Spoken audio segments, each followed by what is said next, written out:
All right. So, a lot of the modifications and adaptations that we've talked about so far for visual impairments and sensory and all of that have been like pretty low tech.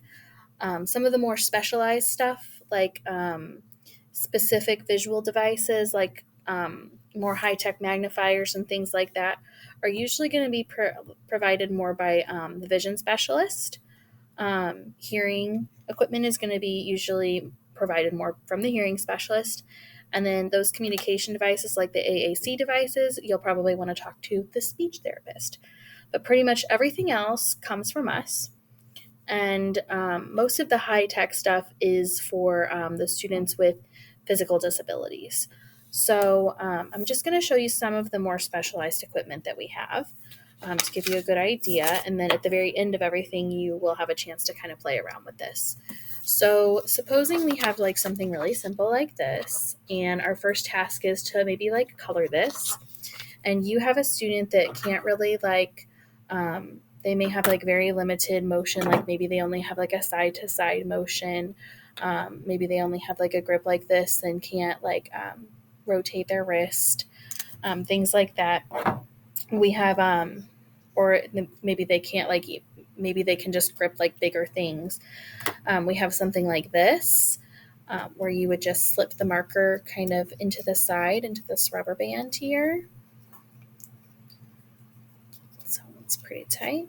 Okay, and then they could just hold onto the side and do their like back and forth motion. Or, if you wanted to have them color up and down, you could turn the paper so they can still do that. And then they're coloring up and down. Um, they might have like a little bit more, you never know, but this just allows them to hold the tool a little bit easier. Um, we also have something like this for if they can't actually maintain that hold, like maybe they have like some spasticity and they're constantly opening and closing. Something like this will actually Velcro to their hand to keep it on. Okay, so even if they're opening and closing their hand, they can still move it. And I did try like with kind of a standard like fat marker, and it won't fit in here, but like any kind of like skinnier marker, this is pretty adjustable. So you just slide it in and kind of tighten up that side, and then it'll hold it in place for you. So do that.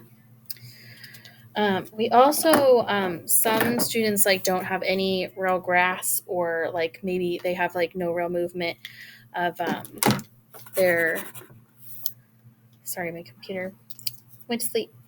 Um, Maybe they don't really have like really upper extremity movement. Maybe they only have like their head or like a leg or a knee, or they can move their arm but like in no kind of refined movement. So for those kind of individuals, we usually will use something like a switch, and we have a ton of different switches. So we have to like just the regular like press switch where they like just come down and push. We have this one where they might kind of be able to come from the side a little bit more. um, we have this one, which is actually will like kind of sit here, and they can hit it with their head. It's like very light pressure. You can kind of feel that. You can hear it click when you hit it. Sometimes they can hit it with their chin. I mean, we can position this anywhere, and they could like maybe shrug a shoulder and hit it. So really, like if there's any kind of part of their body that has like some kind of meaningful movement, we can maximize that for this purpose. So then we have all kinds of different art supplies that would plug into a switch. So this right here is like a little doodle bug, and he just like kind of roams around, and he's been adapted. Anything that's battery powered you can add a switch to. Um, so this guy has had a switch added to him, and you just put any standard thick kind of Crayola marker in there, and you would plug him in. Just plug him into a switch. And then whenever the student activates it, supposedly it should go around unless the batteries are dead. Oh, it also should be on. So, and then he'll just kind of roam around, and he is a little crazy, so usually we recommend you put like a tray under there because he just has a mind of his own. I mean, as you can see, he'll just turn the paper. I mean, he's determined. So, but that's a way that like they can color their own paper. So it's not going to be the most like perfect thing, but it's going to be something that they did themselves. Um, Something that I want to mention before I get too far ahead of myself is that a lot of this stuff requires like you to actually set it up for the student. So just make sure that you're always giving them that choice. Like before you load a marker into this thing, ask them, do you want the blue marker, the green marker? Like what color do you want? As a way of like fostering that choice and independence and creativity. Okay, so the next, like supposing we want to cut this guy out now. So typical scissors can be sometimes kind of hard for students with special needs. So we have like these kind of little loop scissors where they don't actually have to like fit their fingers into the loop. They're also kind of spring loaded. So when they squeeze down, there's like a bit of pressure that kind of forces them to open back up. So they would just cut like normal.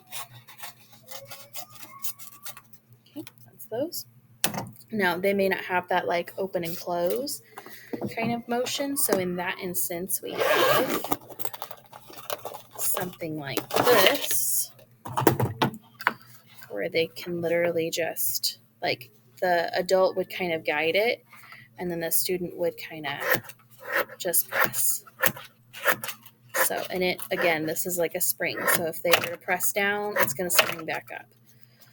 So, and it's a little, it's a little harder. The cuts are a little more choppy, but again, it's art that they made themselves, So, barring that, we also have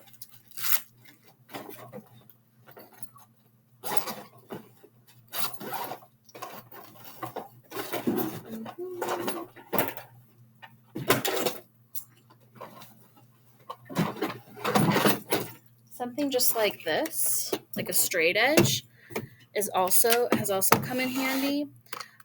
You just have to be careful that it's a student that has a little bit like enough cognition that they would be aware of like this blade because it can be pretty sharp. And I mean, if they get like a finger in there, it is gonna cut. So I really would caution you to use this with somebody who knows to keep their fingers clear, and then they just keep their hand flat and press down. Again, the disadvantage of this are the safety and also the it only cuts straight. So something that I have found particularly helpful with my little individual who we do cards with has been this guy for cutting more complex shapes. Because you can actually, like this is pretty much just a die cut machine, and you would just load up like whatever kind of little cut that you want. Like you can get like certain shapes. Like I have fancy, most of mine are Christmas because she makes Christmas cards, but you can get things that are like just basic shapes. So like a circle. And the way that would work is it works like any kind of die cut machine. You put that there. You would have them put their paper on top. You kind of sandwich it in there.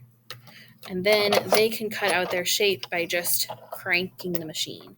So there's still some motor involvement on their part, but it doesn't have to be quite so refined. My individual that I work with is not safe with scissors. So I have her cut most of her complex stuff with this guy. So, and then for individuals who can't even really do that crank motion, of course, we always have our switch option. So for our switch option, we have electric scissors that can be plugged in to the switch. I just keep using my big button here, but you can play around with any of them. Okay, so you'll plug it in, and it almost always like makes that little sound when you plug it in. I guess that's how you know it works. All right, And so what you would do with this was, again, adult would guide it, so they kind of put it where they want, and you have to press and hold for this one. You press and hold, and it cuts. So cut that little shape right there. So this can be a little hard for some of our friends. They'll very often do like a press and hold, and then you have to say, okay, keep going. And they'll press and hold it a little more. It takes you a while, but you get there. So this one's on like a mounting block, but it's just Velcroed on, so you can take it off if you need to like hold it and have a little bit more precision while they're activating it.